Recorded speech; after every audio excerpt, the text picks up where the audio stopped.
You know what sound that is, folks? You betcha. That's another ElkWorks Noon Whistle.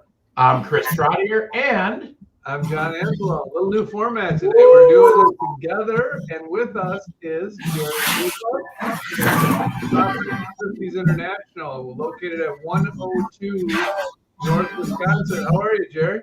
Doing well, guys. Thank you for having me on your program. Yeah, thanks for taking time with us today. We're going to talk a little Elkhorn, a little housing market, and wherever we go from there. I like it. I like it. Jerry. Awesome.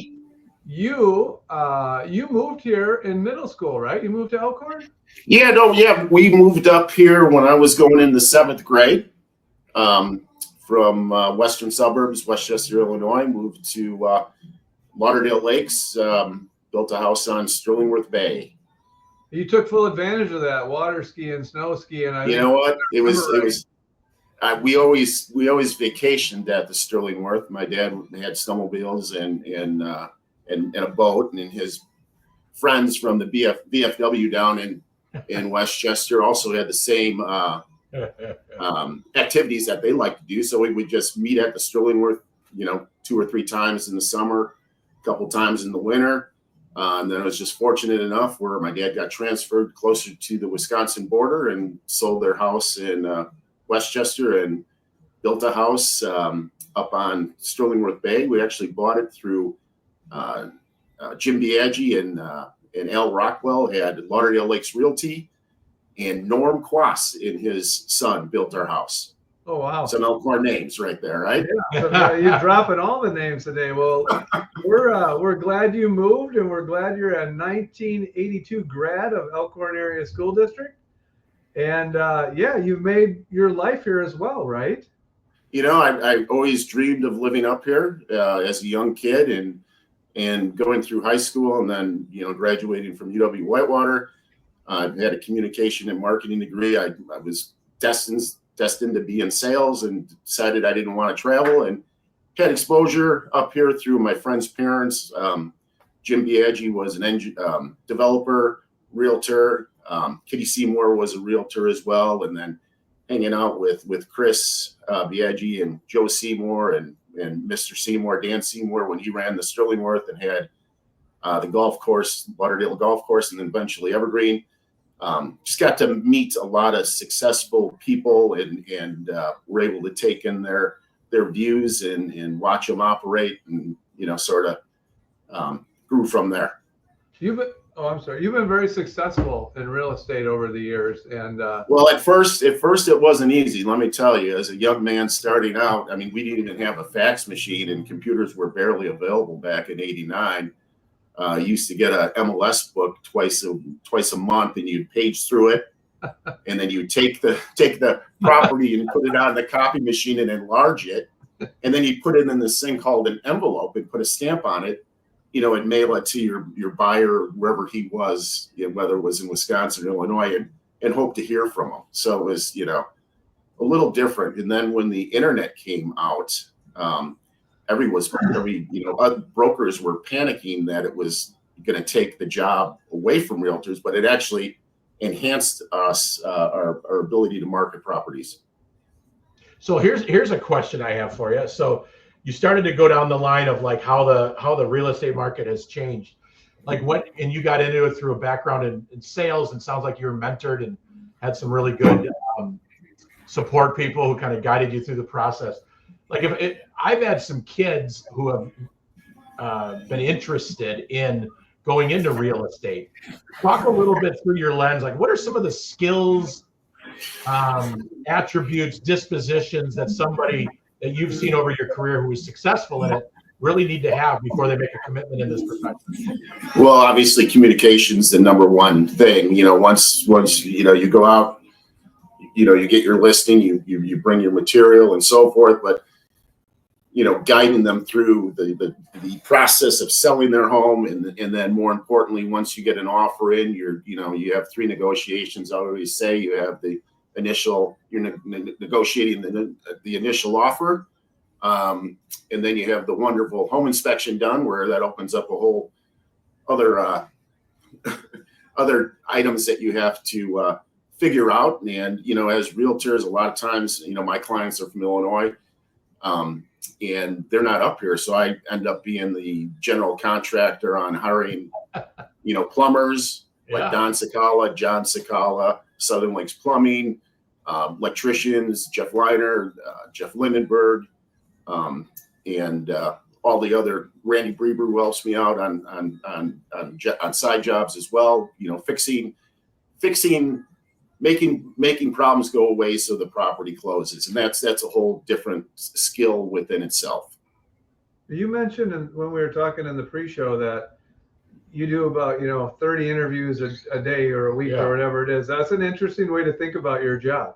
Well, honestly, so I probably go on at least 30 listing appointments, if not more. So every time you're walking in, you're doing a job interview. So it's a lot of people get freaked out about doing one or two job interviews in their lifetime. As a realtor, you're doing you're interviewing, you're selling yourself every time you walk into a potential listing. Yeah. I'm curious. We hear this. John and I are obviously engaged heavily with the community and local employers.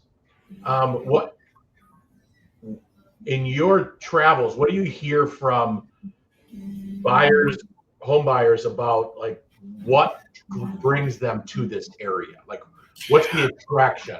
Well, one of the major attractions is the school system. You guys, have done a phenomenal job and people really look towards the Elkhorn School District to bring their kids in.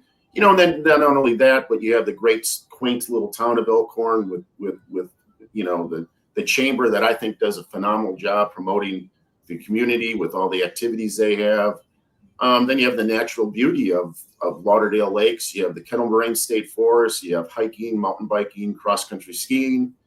And I think what sets us apart is when we don't have, the big box stores in our town. And when you drive around in the country, it's not heavily, it's not, you don't see a lot of homes scattered throughout. It's quaint little subdivisions or you see woods or cornfield.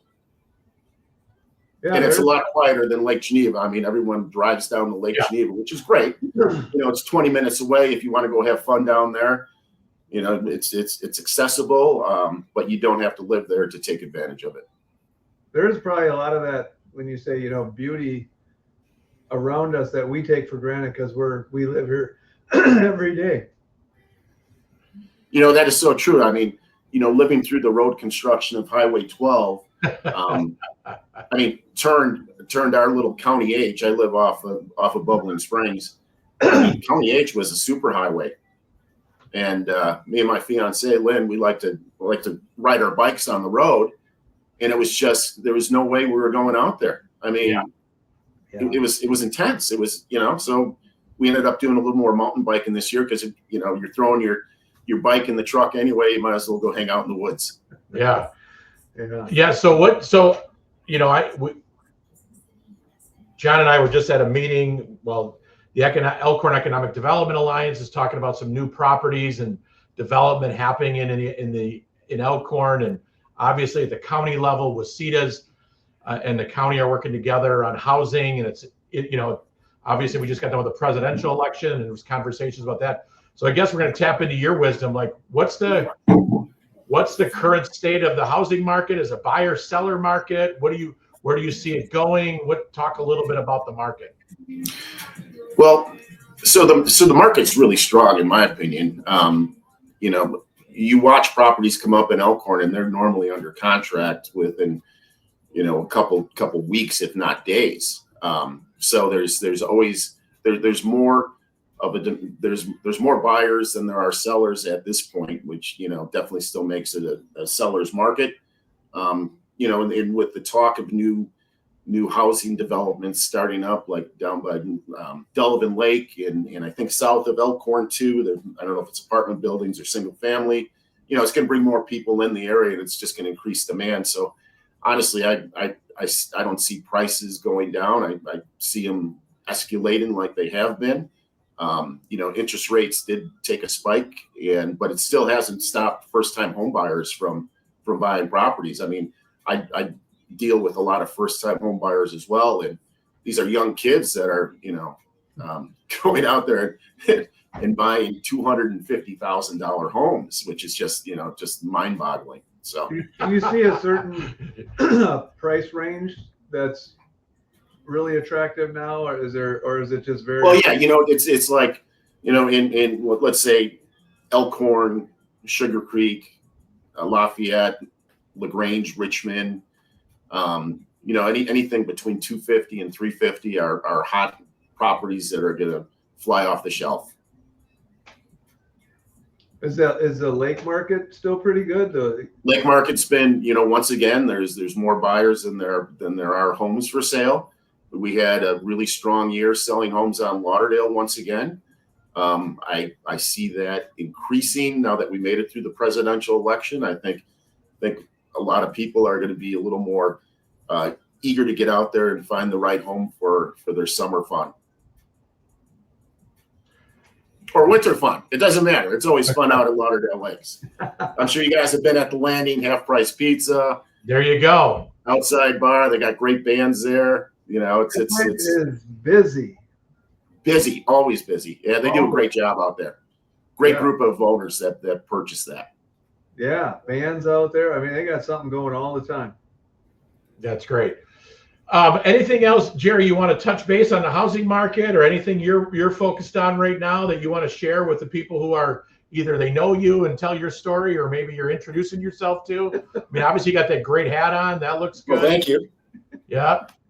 I'm available to discuss real estate anytime. If you want to stop in my office, I'm normally here from 9 to 1 o'clock every day, Monday through Friday. You could call me. You could email me. You could text me. I'm always eager to talk to buyers and sellers about real estate, and would like to help people find their perfect real estate dream. So, any size home, any client, you're open to all. You know what? It doesn't matter. So I'm open for business. Give me a call. I love the city of Elkhorn.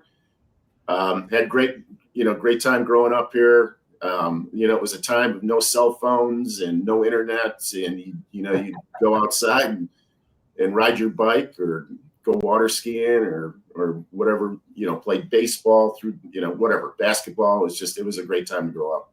That's awesome. Well, we'd like people to communicate with you so you could give them the great Christmas gift of a new home. Exactly, John. I like your train of thought there. Look at that plug. All right. Well, we know your time's precious. We're getting to the end of our show here, but you were just talking about growing up. We like when we have alumni on. And you did a great little plug there for the school district as it relates to home values and drawing people into the community. Tell us a little bit about who are some of your favorite teachers growing up, coaches, anybody? Well, at 7th and 8th grade, Larry Bray. I remember Larry. Gary Lewis. In high school, Miss Kapanke. She was fun. Mr. Warner. He's an English teacher. I don't think I'm saying his name. Mr. The AV teacher. Delicky. There we go. He always had an entertaining class. That was a lot of fun. And earlier on, I mean, who was the principal? Fred. Suki was when I was a freshman, and then and Dean. Great fun guys. I remember sitting in their office once in a while. I don't know why, they just pulled me in and harassed me, but just the whole overall experience of going to high school, and still retaining.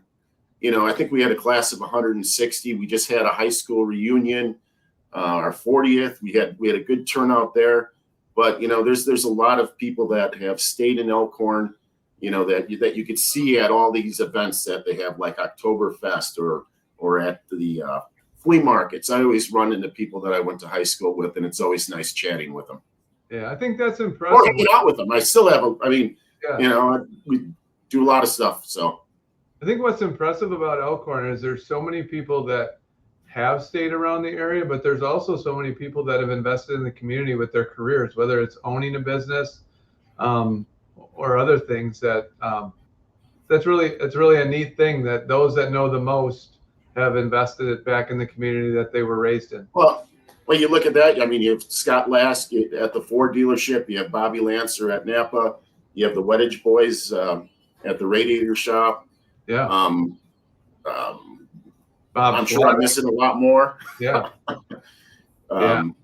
No, you're right. No, I think there's about 75 that we know of here that are alumni that are business owners. Yeah. No, it's a huge number. It's great to see. You know, like Doug Olson Land Surveying. He does a great job as well. So yeah, no, it's fun to, you know, to do business with people that you know that love the community. So yeah, well, thank you for your time today. We appreciate it. Yeah, I'm so glad you got me on. It was fun talking to you too. you bet. And on that note, have a Merry Christmas and Happy New Year. Yep, same to you. Take care. And on that note, let's go back to work, Jerry. Thank you. Houses, baby.